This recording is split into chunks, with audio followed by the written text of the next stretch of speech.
Tutor, your first IT job. Build your IT career, 9 months internship program. 10th వరకు టాపే, ఇంటర్లో medium, డిగ్రీలో లో. ఎందుకురా? డిగ్రీ కదా అప్పుడు డిగ్రీ ఫినిష్ చేసావు అసలు? ఫినిష్ చేసా కానీ లాస్ట్ 2 సెమ్స్ రాయలే. ఎందుకు ఇంకా ఇటు వచ్చావు? అప్పుడు పటాస్కొచ్చా. ఇంకా వద్దు మన లైఫ్ ఇదే, ఇంకా వద్దని ఫిక్స్ అయిపోయావు అనుకున్నా. అప్పటికి బేసిక్గా పోయినా ఫెయిల్ అయితే కదా ఎందుకులే అని చెప్పి చీటీ ఉన్నాయి. కానీ ఫీమేల్ కమెడియన్స్ చాలా తక్కువ మంది ఉన్నారు మన ఇండస్ట్రీలో. చూసుకుంటే కోయేసర్ల గారు ఇట్లా ఎలా మీద లెక్క పెట్టచ్చు వాళ్ళ పేర్లు. దాని తర్వాత ఇప్పుడు ఉన్న వాళ్ళలో జబర్దస్త్లో కానీ ఇలా బాగా కనిపించేది నువ్వు కానీ రోహిణి అక్క కానీ, మీ ఇద్దరు ఎక్కువ కనిపిస్తూ ఉంటారు. కానీ ఎందుకు మీరు ఈ జబర్దస్త్ స్టేజ్ నుంచి సినిమాగా మార్చుకోలేకపోతున్నారు? అది నా గురించి నేను చెప్తా. అక్కడికి వస్తున్నాయి, ఇప్పుడు చేస్తూనే ఉన్నది. అక్కడక్కడ కనిపిస్తుంది కానీ నీది ఎక్కువ. నేను బేసిక్గా నాకు ఇప్పటివరకు నిజం చెప్పాలంటే వచ్చినాయి మూవీస్. కాకపోతే ఫస్ట్ నాకు మూవీ అంటే భయం వేసేది. అంటే మూవీ షూట్స్ ఎట్లుంటే తెలియదు నాకు స్టేజ్ వరకే నాకు తెలుసు. మూవీస్లలో ఎలా చేస్తారు ఏంటి, అక్కడ ఇలా టేకులు ఉంటాయి, అలా అంటే సింగిల్ టేకా అవేం నాకు తెలియదు. చాలా వచ్చినప్పుడేమో నేను ఏం చేశానంటే ఒక ట్రై చేద్దామని చెప్పేసి ఒక మూవీకి వెళ్ళాను. వాళ్ళు ఫస్ట్ చెప్పడం నాకు ఎలా చెప్పారంటే, చాలా పెద్ద క్యారెక్టర్ అండి మీది, లేడీ కమెడియన్, చాలా పంచులు ఉంటాయి, మీ మీద చాలా ఇది ఉంటుంది అది ఉంటుంది అని చెప్పేసి చెప్పారు. నేను పెద్ద మోతాదులో ఊహించేసుకున్నా ఈ సినిమా కంప్లీట్ అవ్వగానే మా అమ్మ నన్ను తీసుకొని థియేటర్లో కూర్చొని చూస్తా అని చెప్పేసి. అక్కడికి వెళ్తే ఏముంది తెలుసా, డైలాగులు లేవు. నాకు 10 days షూట్ అని చెప్పారు. 10 days షూట్ డైలీ పేమెంట్ చేస్తా అన్నారు. 2 days తర్వాత ఇంతనండి ఇంకా లేదు అని చెప్పారు. కానీ చూస్తే నాకు డైలాగులే లేవు. నార్మల్ ఒక డైలాగ్ ఏదో ఉన్నట్టుంది, అది ఎడిటింగ్ చూస్తారో లేదో నాకు తెలియదు. నిలబడే ఉండాలి, పని మనిషి క్యారెక్టర్. అంటే పని మనిషి క్యారెక్టర్ అని నేను చెప్పట్లేదు, పని మనిషి క్యారెక్టర్ అయినా యూజ్ చేసుకోలేదు నన్ను అని నేను చెప్తున్నా. సో నాకు అనిపించింది ఏంటి ఇది యూజ్ చేసుకోవట్లేదు. ఇప్పుడు నార్మల్గా నేను డైలాగులు లేకుండా నిలబడ్డా కానీ ఎవరైనా ఆ మూవీ చూసారనుకోండి, ఫైమా ఏంటి అలా నిలబడేది, బయట కొద్దిగా మంచిగా ఉంది, అక్కడ ఏం యూజ్ చేసుకోలేరు, ఏం లేదు ఫైమాది అని ఆ ఒక టాక్ రావద్దు అనేది నా ఫీలింగ్. నాకు ఎలా అనంటే నేను చేస్తే అబ్బాయి ఏం చేసిందిరా ఫైమా, నిలబెట్టిందిరా అన్నట్టు ఉండాలి కదా. సో నాకు ఇప్పటికి స్టిల్ ఏంది అని అంటే నాకు మూవీస్ వస్తున్నాయి, కాకపోతే ఏది కూడా నాకు లెంత్ క్యారెక్టర్ రావట్లేదు. 1 day అంటున్నారు, లేదంటే ఒకటే డైలాగ్ ఉంటుంది నార్మల్గా అట్లా ఇట్లా అంటున్నారు. సో నాకు కాన్ఫిడెంట్ లేదు. నాకు ఏదైనా మంచి అంటే మొత్తం లెంత్ అని కూడా నేను చెప్పట్లేదు, ఒక 5 days 10 days అయినా సరే నాకంటూ ఒక సపరేట్. ఇప్పుడు సునీల్ గారు కొన్ని మూవీస్లలో ఎక్కువ ఉండరు, ఒక క్లిప్పే వస్తారు, కానీ వచ్చిన ఆ క్లిప్ కూడా హైలైట్ అవుతుంది కదా. అలానే నేను ట్రై చేస్తున్నాను. 2-3 ఇలాంటివి వచ్చాయి కానీ నాకు డేట్స్ కుదరలే. వాళ్ళైతే సినిమా మొత్తం అన్నారు, మంచి హీరో, పాపులర్ హీరో. కాకపోతే నాకు వాళ్ళు ఏమన్నారంటే మొత్తం 45 days మీరు మొత్తం మాతోనే వచ్చేసేయాలి, మొత్తం అంటే సినిమా కంప్లీట్ చేసుకొని రావాలి, అప్పటిదాకా హైదరాబాద్ రాము అని చెప్పారు. మధ్యలో నాకు జబర్దస్త్ షూట్స్ ఉంటాయి కదా. సో వీళ్ళు ఏంటి అని అంటే మళ్ళీ గ్యాప్ ఇస్తే బాగోదు అసలు. ఎప్పుడు కూడా అంటే నేను కావాలంటే ఏదైనా వదులుకుంటా కానీ జబర్దస్త్ అయితే వదులుకోను, ఒక షెడ్యూల్ కూడా. నాకు జ్వరం వచ్చినా నేను వదులుకోను. డైలాగ్ అంటే మన లైఫ్ ఒక టర్నింగ్ పాయింట్, దీనివల్ల మన లైఫ్ టర్న్ అవుతుంది అని అంటే తీసుకోవచ్చు. ఇప్పుడు అక్కడికి వెళ్ళడం వల్లనే కదా నేను చిన్నప్పటి నుంచి మా అమ్మకి ఇల్లు లేదు, ఓన్ హౌస్ లేదు. సో అక్కడికి వెళ్ళడం వల్ల అది నెరవేరుతుంది అంటే ఎందుకు వెళ్ళకుండా ఉంటా. ఇప్పుడు ఆ 40 days వెళ్ళడం వల్ల నాకు అలా ఏం కాదు కదా, ఈ రెగ్యులర్ ఇప్పుడు నాకు ఇది కెరియర్ నెక్స్ట్ లెవెల్కి వెళ్ళే ఛాన్సెస్ ఉన్నాయి. పటాస్ నుంచి ఇటు జబర్దస్త్ వీటిలో ఎలా వచ్చావు, జబర్దస్త్ నుంచి నువ్వు బిగ్ బాస్కి వెళ్ళావు, బిగ్ బాస్ అప్పటికే జబర్దస్త్ చాలా కష్టంగానే వదిలిపెట్టి వెళ్ళాను. నేను మళ్ళీ వస్తాననే చెప్పి వెళ్ళాను నేను. అంటే నాకు ఇది కావాలి దానికోసం వెళ్తున్నానని పర్టికులర్గా చెప్పేసి వెళ్ళాను. ఇప్పుడు నాకు అది ఉంది కదా, ఇంకెందుకు మెల్లగా సంపాదించుకుంటా. ఈ జబర్దస్త్లో ఒకవేళ నాకు ఫేమ్ తగ్గిపోయింది అనుకోండి, లేదంటే జనాలకు నేను బోర్ కొట్టేశాను అనుకోండి, అప్పుడు వెళ్తా సినిమాలకి. ఇప్పుడు బిగ్ బాస్ నుంచి వచ్చిన డబ్బులతో ఇల్లు కొట్టావా? ఫస్ట్ భాస్కర్ అన్నతో ఈవెంట్స్కి వెళ్ళేదాన్ని, దాంతో ఇల్లు కొన్నా. బిగ్ బాస్ నుంచి వచ్చిన తర్వాత దాన్ని మంచిగా చేసిన. ఈ జబర్దస్త్ పేమెంట్ల కంటే ఈవెంట్ పేమెంట్స్ ఎక్కువ అంటే మీకు నిజమేనా? అంటే ఫస్ట్ నాకు తక్కువ ఉండేది, ఇప్పుడు బాగానే ఉంది. జబర్దస్త్ పేమెంట్స్ కంటే ఇప్పుడు జబర్దస్త్ పేమెంట్లో బాగానే ఉంది. సో ఏంటి కొంతమందికి తక్కువ ఉంటుంది, ఎందుకంటే కొంతమందికి చాలా ఇంట్రెస్ట్ ఉంటుంది జబర్దస్త్లో కనిపించాలని చెప్పేసి. నార్మల్గా రైటర్ అంటే నార్మల్గా రాయడానికే వస్తారు, అంటే రైటర్స్ గురించి చెప్పట్లేదు, నార్మల్గా మా పక్కన ఎవరైనా చెప్తే రాసుకునే వాళ్ళు ఉంటారు కదా, వాళ్ళకి మాత్రం తక్కువ ఉంటుంది, అందరికి బాగానే ఉంటుంది. సో ఈ లేడీ కమేడియన్స్ అనగానే స్టార్టింగ్ చాలా తక్కువ మంది జబర్దస్త్లో మీ ఇద్దరే ఎక్కువ కనిపించేది. సో మేమే స్క్రిప్ట్స్ రాసుకోవాలన్నా కూడా మేల్ కమేడియన్స్ మధ్యలో మీరు మింగిల్ అవ్వాలన్నా కూడా ఆ డబల్ మీనింగ్ జోక్స్ కానీ ఇవంతా మీరు తీసుకోగలగాలి, మీరే వేస్తూ ఉండాలి. స్టార్టింగ్ నుంచి ఆ రకంగా ఇబ్బంది అవ్వడం అలా ఏమన్నా ఉందా? నాకెప్పుడు ఏమి ఇబ్బంది కలగలే, నాకేం ఇబ్బంది కలగలే. నాకు ఎందుకంటే ఇప్పుడు వేయడం వల్ల అక్కడ ఏం అయిపోవట్లేదు, నలుగురు నవ్వుతున్నారు అంతే. ఎందుకు నవ్వుతున్నారంటే అది comedy show. So comedy show కాబట్టి వాళ్ళు కామెడీగానే తీసుకుంటారు, నేను కూడా కామెడీగానే తీసుకున్నా. మీ వల్ల లేడీ గెటప్ చేసిన వాళ్ళ పరిస్థితి తగ్గిపోయిందా? పాపం తగ్గిపోయింది అని చెప్పొచ్చు. కాకపోతే అది వాంటెడ్గానే అయితే మేము చేయలేదు. కానీ ఒకప్పుడు వాళ్ళు ఊపారు, ఇప్పుడు మేము ఊపుతున్నాం. కొద్ది రోజులైతే వాళ్ళు మేము కలిపి ఊపుతాం అంతే. ఈ మధ్య మధ్యలో ఛానల్స్ కూడా షిఫ్ట్ అవుతున్నప్పుడు ఈ ప్రాబ్లమ్స్ ఏమైనా ఫేస్ చేసావా? నాకేం ప్రాబ్లం మళ్ళీ స్టార్ మా తర్వాత నేను పుట్టడమే చాలా అదృష్టవంతురాలనంట. నాకు ఎలాంటి ప్రాబ్లమ్స్ లేవు, నాకు ఈ ఛానల్స్ వాళ్ళతో కూడా ప్రాబ్లమ్స్ లేవు. వాళ్ళు మంచి అండర్స్టాండింగ్, వీళ్ళు మంచి అండర్స్టాండింగ్. ఎలా ఒప్పించు మరి బిగ్ బాస్ షోకి? అంటే బయటకు వెళ్ళాలంటే ఖచ్చితంగా ఎన్ఓసి తీసుకోవాలి, 10 lakhs పే చేయాలి అని చెప్తారు. నా అదృష్టం చెప్తున్నా కదా, ఆ నెలలోనే నాది అయిపోయింది ఎన్ఓసి, అంటే అగ్రిమెంట్ అయిపోయింది. ప్లాన్ ప్రకారం నన్ను పిలిచారు, నన్ను పిలిచే 10 days ముందే నా అగ్రిమెంట్ అయిపోయింది. చూడండి ఫైమా తెలివైంది అంటే, కానీ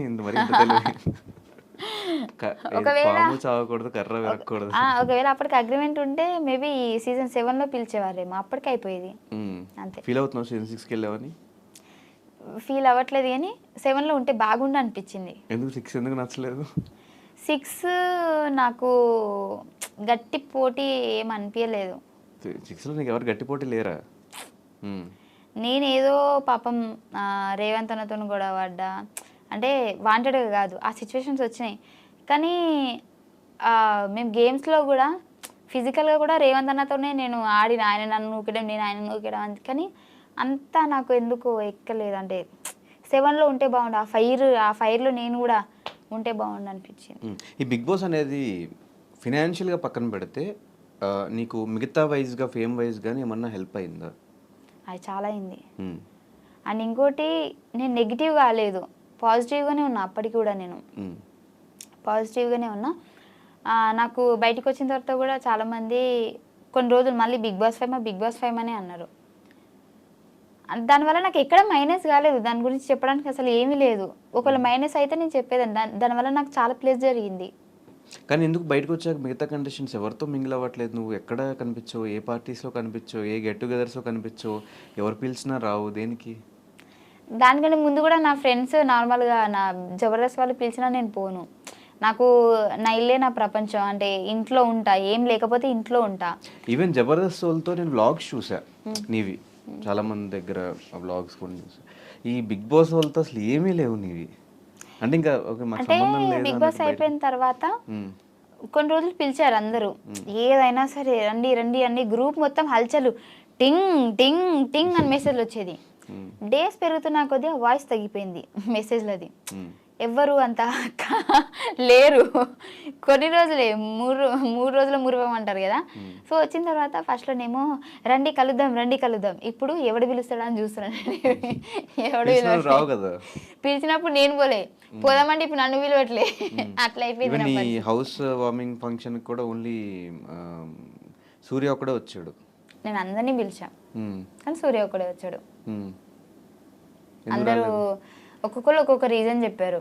సో నేను కూడా ఇండస్ట్రీ కాబట్టి అర్థం చేసుకున్నా, షూట్స్ అంటే ఆ ప్లేస్లో నేనున్న నేను షూట్కే, అంటే ఫస్ట్ వాళ్ళకి డేట్ ఇచ్చేసాం కాబట్టి ఖచ్చితంగా వెళ్ళాలి షూట్కి, అది నాకు తెలుసు కాబట్టి నేను యాక్సెప్ట్ చేసేవాళ్ళని. కానీ తర్వాత వస్తామన్నారు, కానీ ఇప్పటిదాకా రాలే ఎవరు కూడా. సిద్దిపేట కాదు, దోమకొండ. అది సో మొత్తానికి లైఫ్లో అనుకున్న ఇల్లు కట్టేసుకున్నావు, కారు కొనేసుకున్నావు. ఫ్యామిలీ రియాక్షన్స్ ఏంటి? స్టార్టింగ్ మేము కొన్ని వీడియోస్ చూసినప్పుడు, ఈవెన్ బిగ్ బాస్ హౌస్లో కూడా నువ్వు ఎక్కువ ఫీల్ అవుతున్నప్పుడు, ఫ్యామిలీ బాండింగ్ అప్పుడు మాకే కొంచెం ఎమోషనల్ బాండ్ అనిపించింది నీకు మీ ఫ్యామిలీకి. మీ ఫ్యామిలీ మొత్తానికి ఇప్పుడు నువ్వే ఒక పెద్ద దిక్కులా చూసుకుంటున్నావు అని తెలిసింది. సో ఇప్పుడు ఫ్యామిలీ రియాక్షన్ ఏంటి ఈ 5 years తర్వాత? అంటే అందరు హ్యాపీనే, నా వల్లనైతే ఎక్కడ వాళ్ళకి ఇది కాలేదు బ్యాడ్ నేమ్. ఇప్పుడు ఫైమా రిచా పూరా మిడిల్ క్లాస్? మిడిల్ క్లాస్ అని చెప్పను, రిచ్ అని చెప్పను, Rich పూర్ అని కి- చెప్పను. అలా రిచ్ అందుకుంటూ మిడిల్ క్లాస్ కు కొన్ని వేల కిలోమీటర్ల దూరంలో ఉన్నాం. బేసిక్గా రిచ్ అని చెప్పాలి అంటే రిచ్ అంటే మరీ అంత రిచ్ కాదు, కొద్దిగా రిచ్ అని చెప్పొచ్చు. కాకపోతే heart. రిచ్గా ఉందాం అనుకునే లోపే ఫ్యామిలీలో ప్రాబ్లమ్స్ పెరిగిపోతా ఉన్నాయి.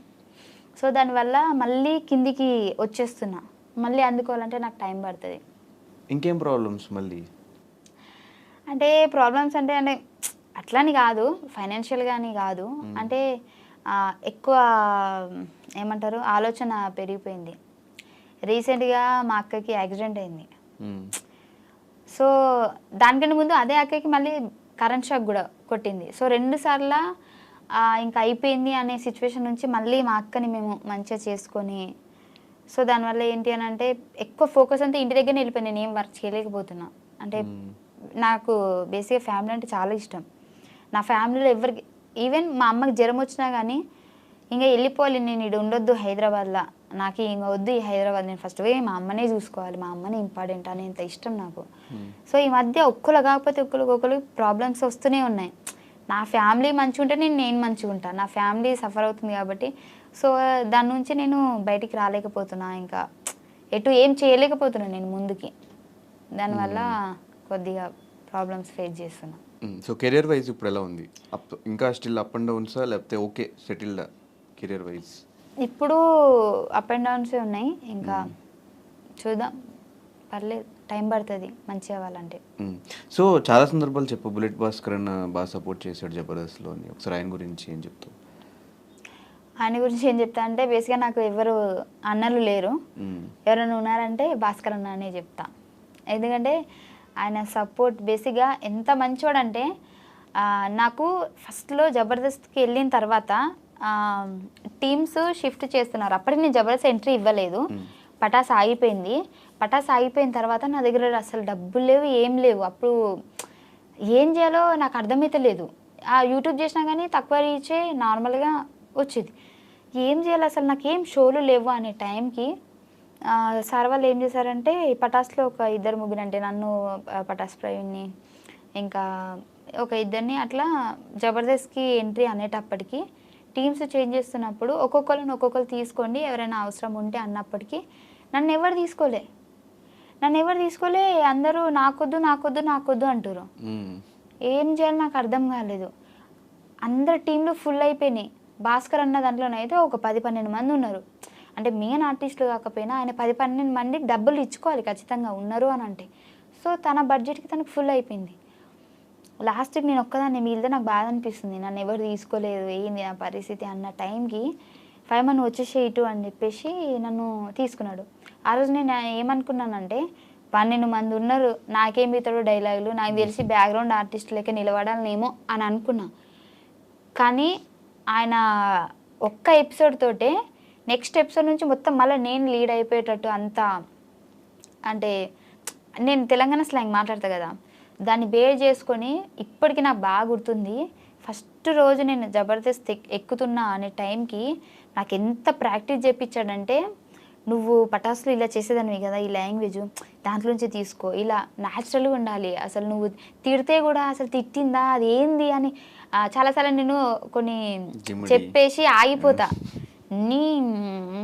కదా, అవి కూడా నార్మల్గా యాక్షన్ చేసి చూపించేటాడు.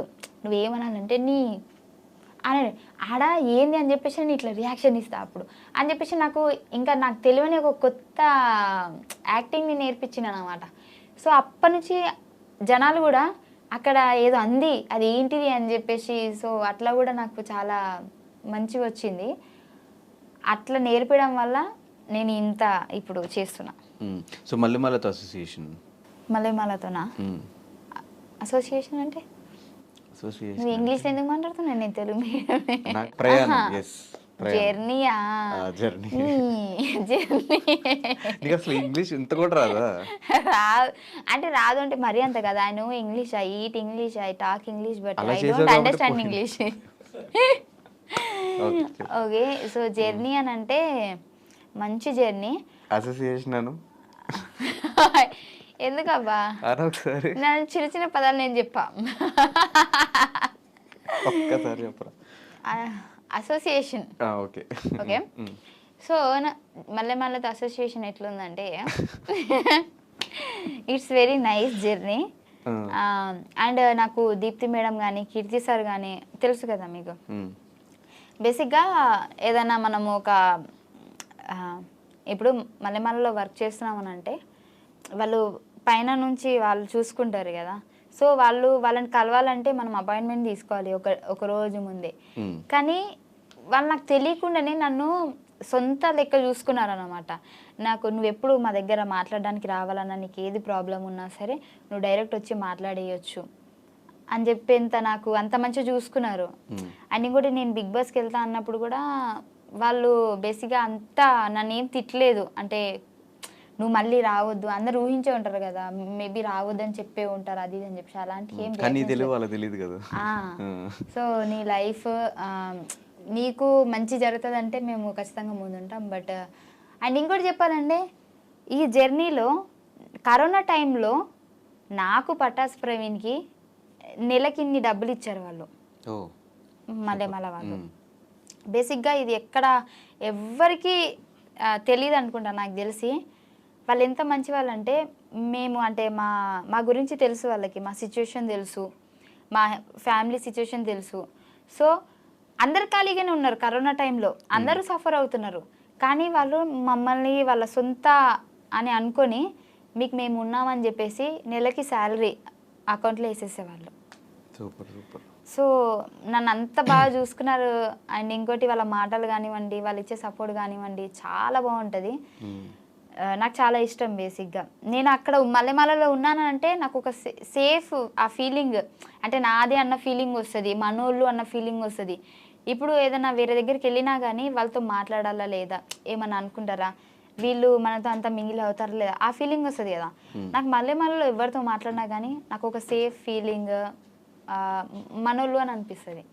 కానీ ఒక్కసారి అట్లా 4-5 years బ్యాక్ వెళ్తే ఈ ఓవరాల్ జర్నీలో రిగ్రెట్ ఫీల్ అయ్యే థింగ్స్ ఏంటి, హ్యాపీ ఫీల్ అయ్యే మూమెంట్స్ ఏంటి? ఈ 5 year జర్నీలో రిగ్రెట్గా ఫీల్ అయ్యేదంటే,